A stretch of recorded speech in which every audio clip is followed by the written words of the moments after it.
Ngayon naman po ay tutungo po tayo sa mga mahalagang mga miyembro po o kasapi ng komunidad.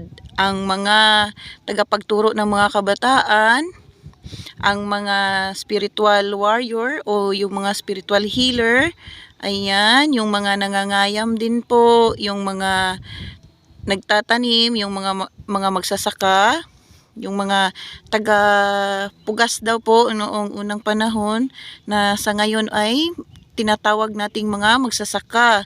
Sila po ay may mahalagang papel na ginagampanan po sa komunidad nang sa ganun ay makakain daw po ng maayos ang bawat kasapi ng tribo.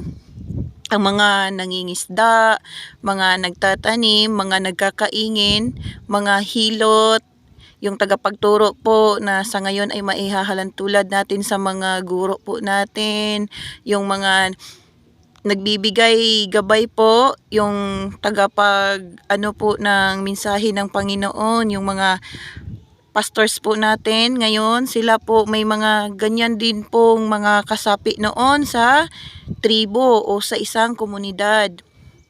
Sila po ang kumakatawan po sa kahalagahan ng isang tao, nililinang po nila ang asal at katauhan po ng bawat kasapi po ng tribo o ng komunidad noong unang panahon.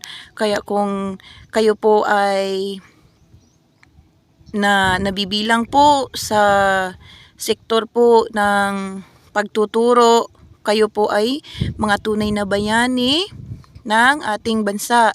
Saludo po sa inyong kabutihan, dedigasyon at paglinang sa kagandahang asal, kagandahang kinabukasan po ng ating mga kabataan, lalong-lalo na po sa panahon ngayon. Kailangan po ng mga kabataan natin ang magandang paglilinang po sa kanilang paglaki.